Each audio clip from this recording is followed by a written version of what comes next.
Ask yourself what you really want. Ask yourself, what does my best self look like?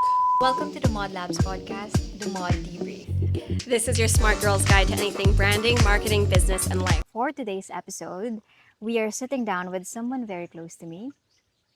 She is a strategic advisor and angel investor to more than 26 startups from key hubs around the world like Miami, Singapore, Australia, Germany, Los Angeles, and of course, Manila.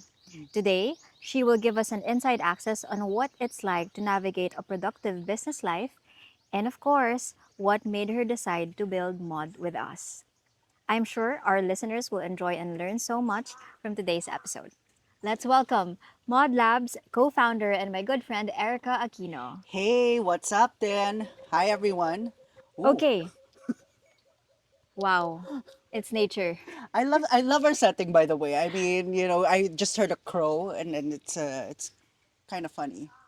Ah, It's such a different vibe versus when you film a podcast on well, a that's true. studio That's true. or Yeah, that's in true. Manila. Okay, now I want you to take us back. Right. Who was Erica before all of this? And what was the journey that shaped the woman sitting here today? How long do we have? So, okay. Um, So as mentioned, I'm a strategic advisor, global angel investor, board member, philanthropist, etc., etc. But I mean, I grew up solidly middle class in the Mm-hmm. Philippines, and you know what middle class means. It Yeah. means it's you sleep in one room with your entire family because you're trying to save on air conditioning. I Mm-hmm. grew up that way. Yeah. Buhos, bucket showers, Yeah. Tabo. and tabo. And yes, my parents gave me a really good education, and I was in corporate for a very long time. Yeah. I was in public relations, marketing, and business development in different industries, from energy to financial education, fintech, hotels and restaurants, and yeah, where I met you in a Yes. digital college. So yeah, really, it was a lot of learning in Mm-hmm. a corporate setting. And how did I get into it? I'm guessing that's your next question. Mm-hmm. So, Yeah. okay, um, Filipina's eldest daughter, you're expected to take care of the family, you're expected to take care of your parents or whatever. So my dad got a stroke, and we're very close, Mm-hmm. okay? And now 21 years ago he founded a tech company, and when he got the stroke, I kind of took over everything. So that Mm-hmm. means everything from the finances to his care to what's next for the company and succession and things like Mm-hmm. that. And from I took over his seat at the board, and the company, to their credit, did very well for themselves. They're doing very well for themselves. They're present now in the Philippines, in India, in the US. There's even some presence in Brazil. So it's a huge footprint of 1,500 employees, and he started that 21 years ago, Mm-hmm. and I'm just kind of here to help continue it, and to their credit, the company runs by itself. But you know with my dad also instilled in us a sense of, yeah, he had this prayer. I think I've shared this before in a lot of I think other, in one of our mod method yeah, sessions. and Yeah. in a lot of podcasts where I've guested, and he's always mentioned that, this line, please grant us more blessings so we can give opportunities to others. Mm-hmm. And the way he started doing that was through angel investing. He would consult me, Mm-hmm. who I was kind of out there already, Yes. and in the startup world, meeting so many people. I was in PR, met so many people. And, when he got sick, my brother and I thought, hey, let's continue this. Let's keep going. And I also thought, there's an opportunity here. There's a white space here. I knew I spoke well. I leaned into my strengths of good communication skills. I can pretty much adapt anywhere, and I thought, let's lean into that. Let's combine that with entrepreneurship, angel investing, advising. And yeah, that's how I kind of ended up where I am today. It's asking for help when I needed it, looking for the best resources, the best connectors. And I think there's a lesson here. If you don't know what to do, but you have a vision of what you want, you ask for help. Yeah. Really, you really, really have to ask for help. You can't do it alone. And I think us women or Filipinas or eldest daughters think that we can do everything by ourselves. Yes, of But, course. that's a myth. That's a myth. Okay. And I think your greatest talent is delegation. We were talking about this morning. Yeah, yeah, yeah. So yeah, you just as you lean into your strengths as a leader, right? I've always said this: lean into your strengths, recognize your strengths, lean into them. You also have to recognize the strengths of others. What do I mean by that? It's hiring good people. It's hiring people who are smarter than you, Yeah. who you can learn from, who want to learn from you as well. It's also recognizing what your own shortcomings are and kind of Having that humility. exactly having that humility and recognizing those strengths in others. I Yes. mean, I think I've built a pretty good team, and yeah, Let's take a step back. When you say that you basically grown the company and your dad also started with angel investing, can we first define for our viewers here what right. is angel investing and what's the difference between an angel investor versus a standard investor? Okay, so an angel investor typically invests in a startup, in its idea or pre-seed stage or even a seed stage. They typically invest their own money, and the term is angel because they are the ones that believe in you first, right? However, one misconception is Yes, that let's talk about the yeah, misconception. so there's the angel investor. Operative word here is investor. That means they're looking for a return. So regardless of if they believe in you, yes, they'll invest in you, but they're expecting your growth. They're investing in your growth, in the growth of the company, in the growth of your idea. And typically also check sizes can vary, and it's a myth that you have to have so much money in order to start angel investing. Sometimes there I can go on for about this, and I Yeah. think that's another session. But there's such things as SPVs or special purpose vehicles where you can co-invest with other investors for a much smaller amount, $1,000, that sort. But yeah, check sizes can vary, and yeah, angel investors are typically also help out the entrepreneur or the founder as they're starting out, whether it's through connections, whether it's through yeah, connections, networking, mentoring, advising, and there's so many ways that you can start angel investing. I think you've tackled this earlier. How did you get into angel investing? Was it a deliberate decision or did it find you? It was both. So it found us with me and my dad, when there was a fintech company that he co-founded, and I kind of was exposed to the startup world back then, and because of that, you're like, okay, angel investing, let's see how that goes. And right now, because we want to continue his legacy, we want to invest in the entrepreneur, back the underdog, and that's really where we're kind of going right now.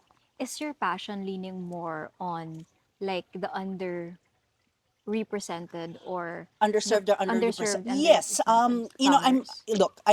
I'm a Filipina, and I've been privileged enough to be invited to world stages, and I'm really lucky for that, and so thankful. But the thing is, when I'm there, in Austin, in South by Southwest, or if I'm in LA or in New York, I look around the room and I'm literally the only one who looks like me there. I am the only Southeast Asian on that stage or on that platform or somewhere. And in one session as well, a Filipina who was in the audience said, I've never heard someone who looked like me talk like you. And when you grow up without any representation in the worlds or the Yeah. the rooms that you want to be in, you kind of want to open the room for others. You want to open the door for others. You want to make sure that, yes, you may be the first in the door, but you have to make sure you're not the last. And for me, that's why underrepresented founders are quite important. I want them to have a voice. I want to help them find their voice. And so I think it's a given that you kind of like give a little bit of favor into the underrepresented founders, right? But I'm sure there's some due diligence Oh also gosh, yeah, yeah. going on. We are extremely, extremely strict with our standards. There is a What does that look like? Oh, first, okay, on my website, erika-aquino.com, there is what we call an intake form. So the startup typically fills that out. And from there already, we can tell whether it's a fit or not. If it seems like a fit on the first get-go, we schedule a call with the team. And then if the team is okay with it, we do another call with someone else who looks at their data room. The data room is basically where things like your financials, your pitch deck, your marketing materials, that's where it lives Yeah. so that an investor can look at it. And these are the things that are essential when you're pitching to an angel Absolutely. investor. Absolutely. So someone looks at the data room, slices and dices the data, you know, interviews the founder on their financials, on the operations, etc. And only then, if it passes this person, I see it. Is it your chief of staff? So my chiefs of staff and then the CFO and then Ah, me. okay, okay. So what happens here, like just now, I was just asking them yesterday how many startups have they seen this year, and I mean 2026. They said 57. Oh my God. And we're So only at April. we're only in April. So, but how many have I seen personally? I don't know, one or two. So there is a very strict process in this. And again, like I said, just because there's an angel investor, an Yeah. angel in the word angel investor, that doesn't mean that's free money. Absolutely not. Yeah. Beyond the numbers, now say for example, a founder pitched to you and um, they passed all the processes, the rigorous process that your team has built for you. What are you looking for? I'm looking for somebody with the same values, with a mission that I align with. I look at someone who isn't shy about admitting when they need help. I'm looking at someone who, I look for someone who recognizes the need to step down when needed. They recognize the need to let go. I'm looking for somebody who has that obligation to let this grow, to that passion as well. You can't do something without loving it so much. You are going to devote all your time. Founders typically devote all their time, Yes. all their hours to this, Yes. and you have to love it, love what you're Yes. doing. Yeah. Of course, because at the end of the day, if you're not passionate enough about the things that you're doing 24/7, sometimes I dream about Maude, Yeah, yeah. And if you're not passionate about it, then it's not worth it at the end of the day. Absolutely, absolutely. Yeah. Was there ever a time that you got emotional and you sort of invested in Oh God, yeah. a person versus like the vision Um, or the viability of the business? yes, I would say yes. There is always, I think in the Filipino culture we have that Yes. hiya, or the preserving the relationship or whatever. And I think I've grown to recognize what how to separate the business from the relationship. And I think also there it takes a certain maturity on your end as an investor to invest in a friend or a family member. Why? Because again, would you rather preserve the relationship, or do you want, there are always consequences to Yeah. that. So I yeah, think there's a fine line between absolutely, diba, absolutely, trying to maintain that relationship also and while also being firm with your standards as an investor. absolutely. So you've shared a little bit about authenticity earlier when you're sharing about your life also Right. in the public scene right now. You're getting interviewed a lot, like there are a lot of podcast guesting. So basically there's focus on you. How do you draw the line between being genuine and being strategic with what you share? Okay, so it's funny. Someone asked me, so who manages your socials? Yeah. I said, I manage my socials. And I think that's where my boundary lies. I know that, there's so many things. Okay, you build your personal brand, go online, whatever. I think I'm fortunate enough and old enough to grow up in a generation that didn't need it or didn't Mm-hmm. care for it. I am in the cusp of millennial and Gen X. So I did not grow up online.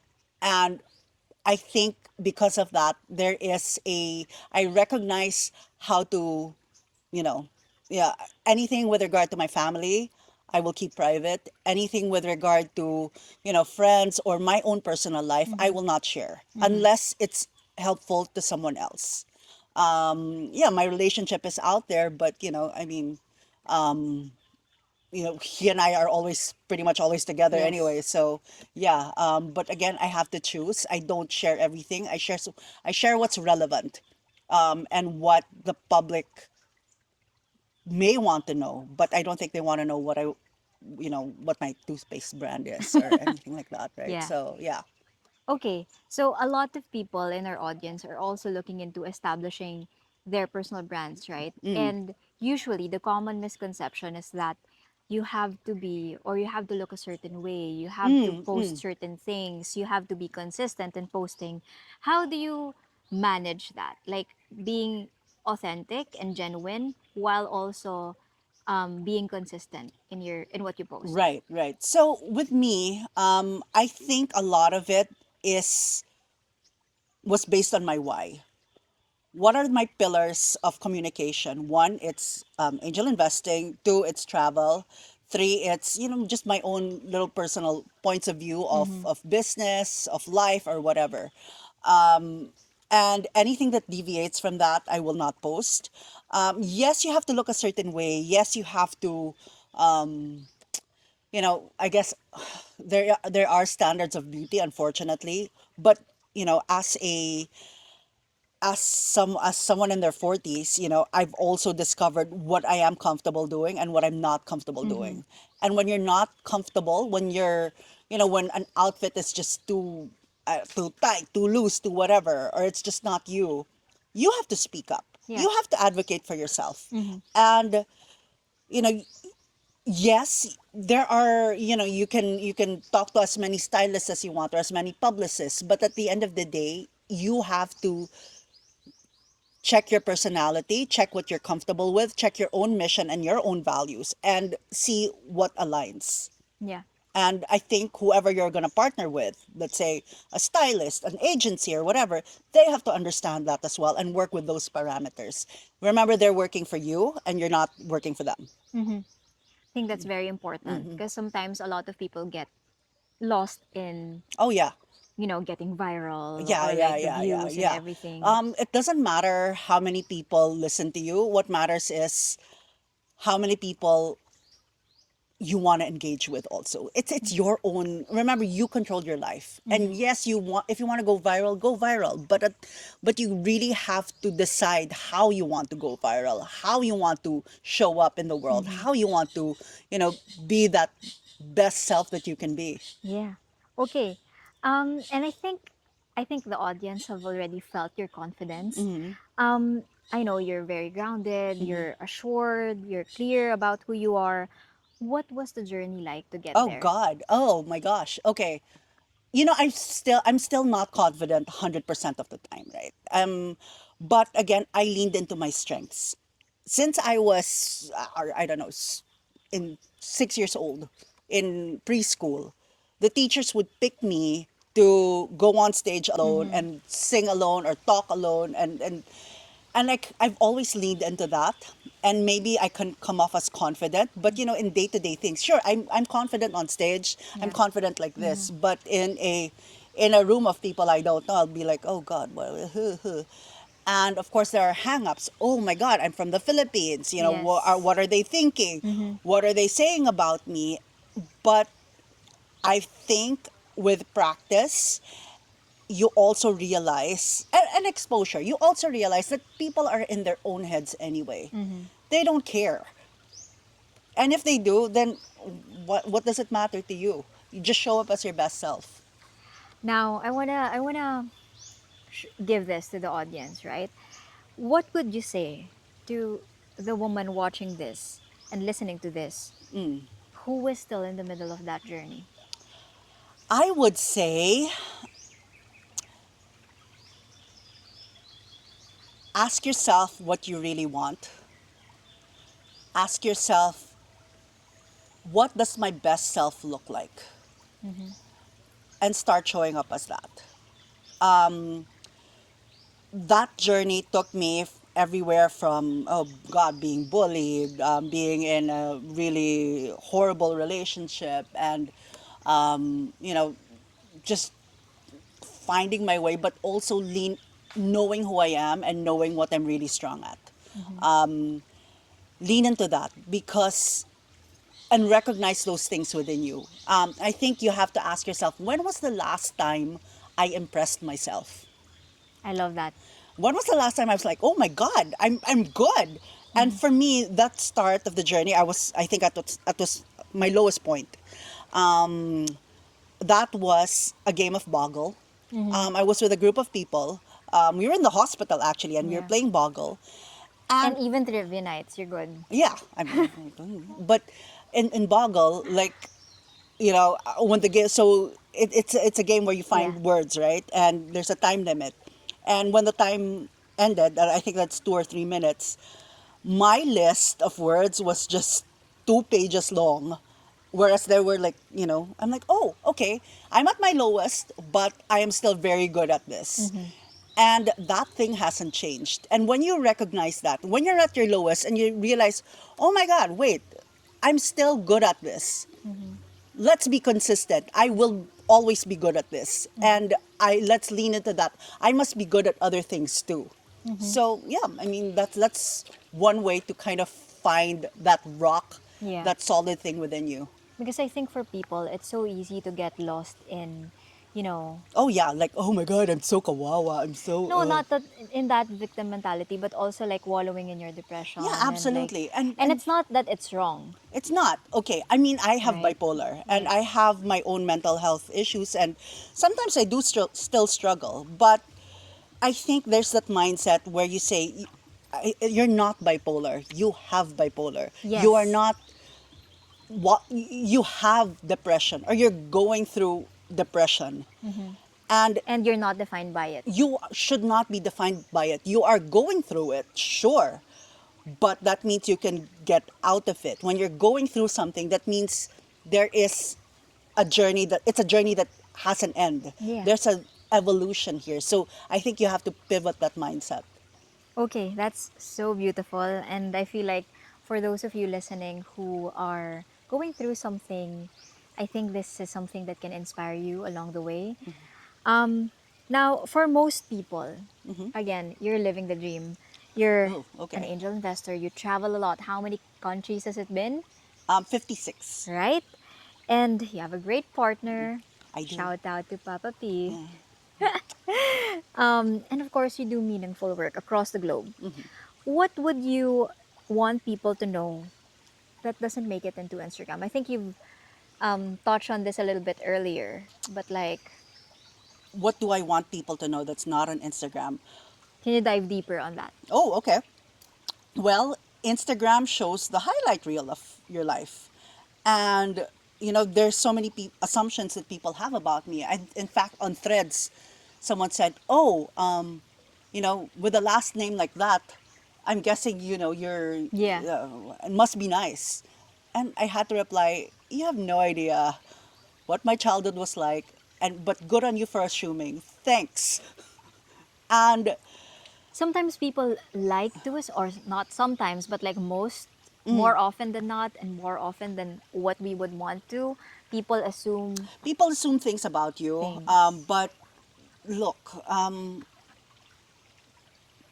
I'm a I'm a person who goes through things that I'm Everyone, yeah, and that everyone.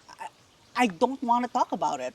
If it will help someone else, sure. If you ask me about, let's say, caring for a sick parent, I will answer. But do I share this? No, it's the privacy of my family that I'm protecting. It's my own privacy and my own boundaries as well that I'm putting up here. So I think, you have to respect that, and I show up as certain things, but I will not show up as, let's say, a vulnerable eldest daughter to you, because you Yeah. don't get that side of me. I think this is where it connects to your why, right? And your vision and how you want people to perceive you, as you mentioned earlier. Absolutely, yeah. Because at the end of the day, you control the narrative. Yes, you own your own story. You have to write your own story, because otherwise somebody else will do it for you. And I, when I was first diagnosed with bipolar, I felt relief more than anything. I don't know if you've heard of that fairy tale Rumpelstiltskin. Yes. So, what's my name? What's my name? And when the lady finally said, your name is Rumpelstiltskin, she controlled him. And for me, it's to name it is to tame it. And to control the narrative is to own your story, to find accountability, and to also spin it in a way that can be a positive experience for yourself. And honor the journey, Yeah, absolutely. right? Absolutely. It doesn't take as easy as pie to take, No, no, no. to get from somewhere to No, here, no. right? There's always going to be a struggle at the end of the Oh, day. absolutely. Absolutely, And yeah. I think it's safe to say no one has it easy. No one has it easy. Yes, my life looks pretty cool, and I built it that way. And I've been very intentional in how I've lived my life and how I show up in the world. And, again, it's leaning into my strengths. It's leaning into what I like and what I love. And I love exploring the world. I love talking. I love, Yeah, you love talking. investing in people, etc., etc. So, yeah, I mean, why not make a life out of that? Yeah. Yeah. And to be fair, I like listening to you talk also Well, because yeah. Yeah, thank you. I mean, Eh, there's a lot of nuggets of like knowledge and life advice that I get from her sometimes in the middle of the night. yes. But okay, now leaning into our relationship. For our listeners out there and for people who don't know, Erica is actually a co founder of Mod Labs. And I just want to ask, like, let's take it back. Right. What made you go into this direction? And basically, how did we start Mod? Okay, so how did we start Mod? Well, we met at that Yeah. place So at a corporate job. I want to tell this story. We met when we were trying to build a digital college. It was right after the election, so Yeah. our hearts were really more into helping out the Yeah, and it was community. also after COVID. I Yes, mean, after COVID. we were yearning for that connection Yes. as well, and all And that. we share that vision as people that we wanted to help out in the education industry in the Philippines, where we want to provide quality education Right, to the absolutely. masses, Yep, right? yep. And we had one more person. Yeah, we had one person, Giselle. Isn't it her birthday soon? Yes, Yes, it's yeah. her birthday today. Yes, so, oh my God. Okay, so again, timely Ah, things. no, tomorrow. Tomorrow, yeah, so timely. Giselle, she was the third leg in the tripod. Yes. She is extremely organized, extremely process oriented, but also extremely creative. And I think I was inspired by how we all work together. Yes. Things were very intuitive with us. We look at each other. Okay, Yes, let's we do did this. not have to like Explain further, verbalize yeah, or explain further. things. And unfortunately, Giselle, she got sick.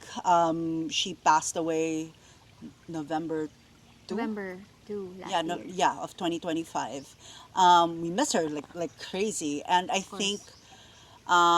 we continue this, and I stepped up as co-founder as well to kind of honor her legacy also. I think we've all lived with loss, and we've all, you know, the beauty I think of life is that whole yin and yang of, okay, you're happy and then you're sad and then you have all this wonderful friendship and then it's gone. You don't take things for granted. And I think with Giselle, it's I think part of Maud is really preserving her legacy as well. Yes. Absolutely. Yeah. Yes, I agree.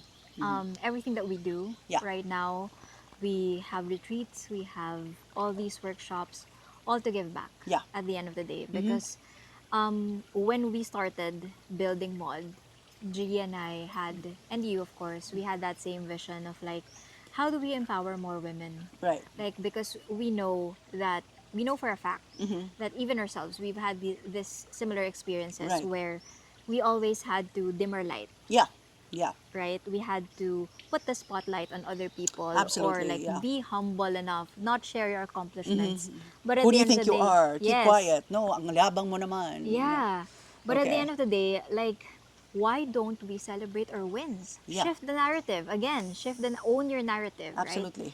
And that's how we want to help more women in this industry, like empower them and provide all these workshops and tools to be the best version of themselves, right? So now that we've talked about how we started, where do you think we're going? Well, we go where the road takes us. I think we're riding a very good wave. This is a time post COVID where we're all longing for connections. We're all longing to improve ourselves, and with me going abroad and bringing all these things to the Philippines, and you on the ground with a great team, I think we can go pretty far for sure. It's exciting, guys. Just for context, again, we're a global personal branding agency, so we use basically your experiences and the events that we go to abroad, especially Erica, to kind of like bring that into the Philippines and bring that into Southeast Asia. Hint, hint. Manifesting. Now, from your global perspective, what do you see as our unique edge at Mod Labs? One thing that we have at Mod Labs is really that international exposure, that international network. So if you want to, let's say, branch out to somewhere like the US or something, we have that network to help you. Likewise, we have that network of knowledge, resources to bring into the country. And yeah, that I think that's quite exciting. And just for everyone else to hear this, Erica actually brought all of us together. Victoria, our chief of growth, she assembled the Avengers. Yes. All of us have different skill sets. Monica come from years of experience in luxury marketing and art. For myself, I'm in digital marketing and analytics for a lot of years before this, and so we have basically different roles and different facets of marketing that we are an expert in. And now, Erica basically created the best agency ever. Joke lang. Anong Not joke? joke lang. Not joke. Not joke. Excuse me. Best agency ever. Yes. Okay. Okay. Now, going back to that proud Filipina angle that you mentioned earlier, where do you see Filipinas making their mark globally, and what are the areas where you feel like we're built for this? You know what? This is a very interesting question. History says, oh, we're beauty queens, oh, we're nurses. Not that there's anything wrong with that because we are, compassionate people, etc. But we're more than that. Remember, in the last decade, we won Nobel Prizes, Maria Ressa. We won Olympic gold medals. We won Yes. medals, period. We've put ourselves out there. We've gone, um, you know, there was the first woman cinematographer that just won, and she's half Pinay. I think we can go wherever we want, and we should. We shouldn't let our beginnings or our country or our origins stop us. Don't look back. You're not going that way. We have to recognize that there are opportunities out there. It might be a little harder to get to, but it's possible. Just voice it out. Voicing it out is the first step. For you, you've seen how, like when we attend events, people always assume you work in a certain industry, right? like you're a nurse. Yeah. Or you do you work in hospitality or Yeah, something, yeah. right? Or you a cook or whatever. There's certain um, Prejudices, yeah, yeah. prejudices. But how does that shape your experience and your choices in terms of angel investing? Again, as mentioned earlier, right? And what do you think needs to change to better support and position Filipino women in the global scene? Um, Look, I have much respect for people in those industries. They have sacrificed so much. They Yes. serve so many people, often to their own, they don't see their families or they're Yes. away from home, etc. Yes. But that being said, I think as a Filipina, you also have to recognize that you are more than the prejudices that you face. You are more than the misconceptions that people have, and stop treating it like a joke Mm-hmm. because it's not funny. Oh, are you a nurse? Yes, that shows the questioner's ignorance, but I think we shouldn't be so flippant about it either. Mm-hmm. We are more than our misconceptions. We are extremely talented people. We are extremely intelligent. We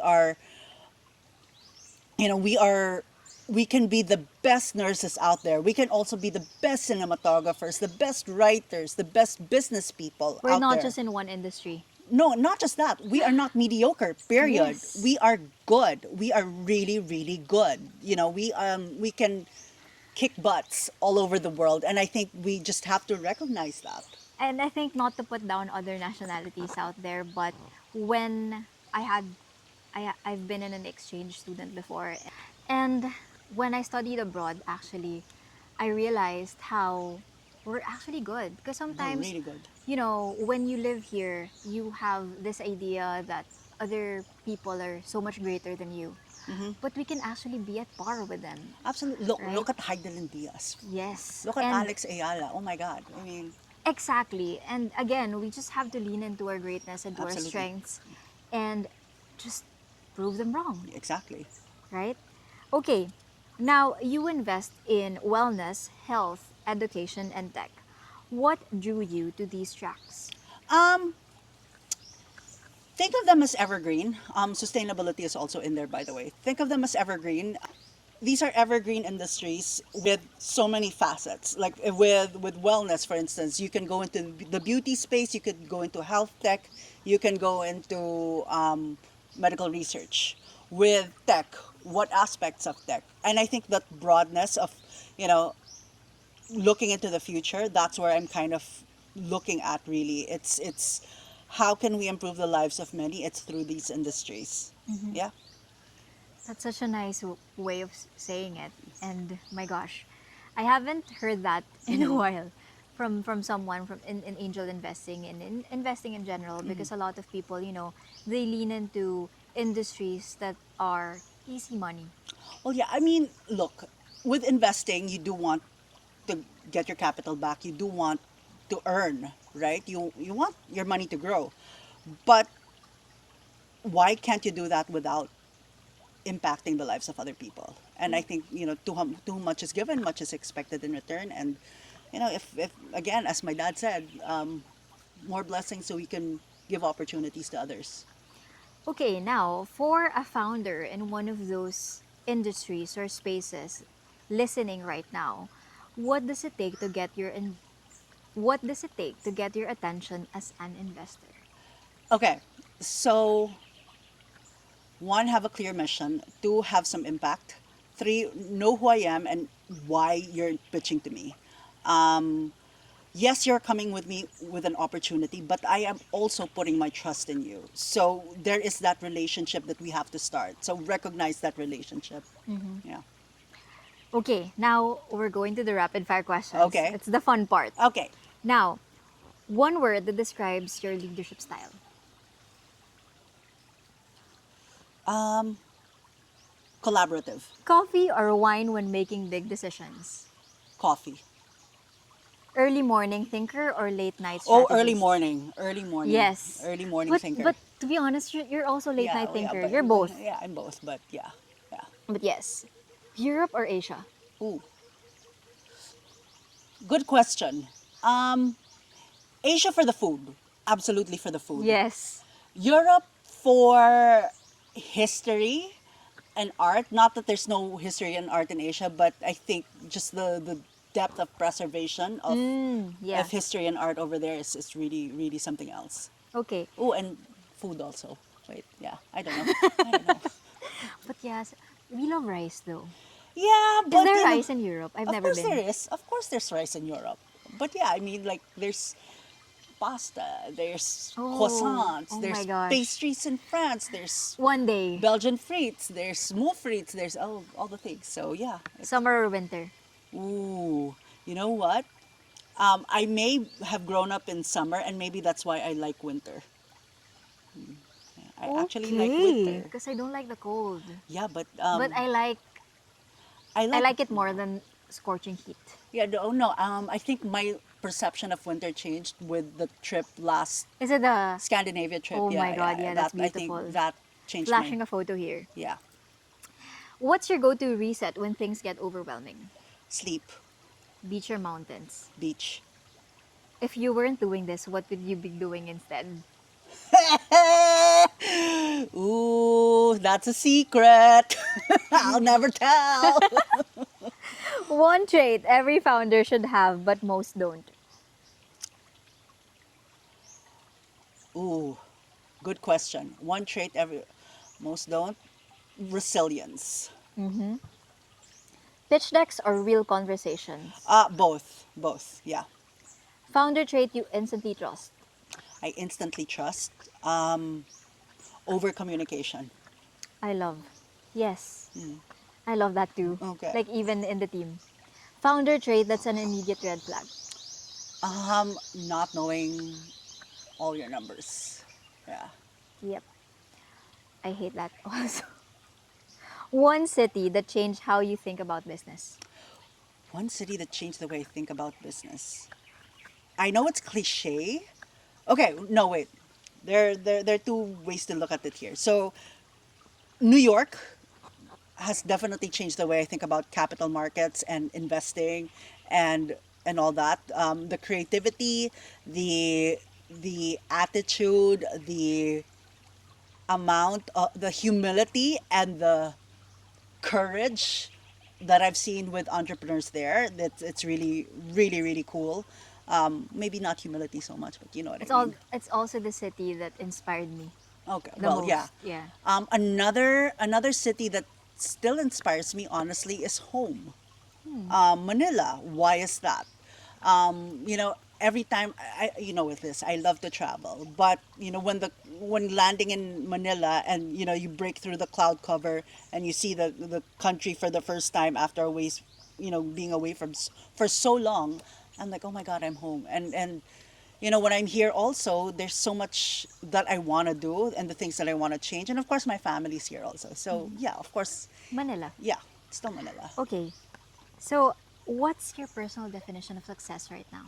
Success lies in the ways that you help others. I love that. Okay, now at Mod, we believe every brand starts with clarity of identity. So we like to end our podcast episodes with a simple question. Fill in the blanks. I am Erika Aquino and I am. Fabulous. And that wraps up our Mod Debrief, the Smart Girl's Guide to Everything Branding, Marketing, Business, and Life. If what we talked about today resonated with you, if you're a founder, creator, leader who wants to build a brand with more clarity, presence, and purpose, we're here to connect. You can reach out to us at discover@modlabs.com to explore how we can work together. Follow us also on Instagram at mod.labs. Visit our website at modlabs.com to learn more about what we do. Thanks for being here.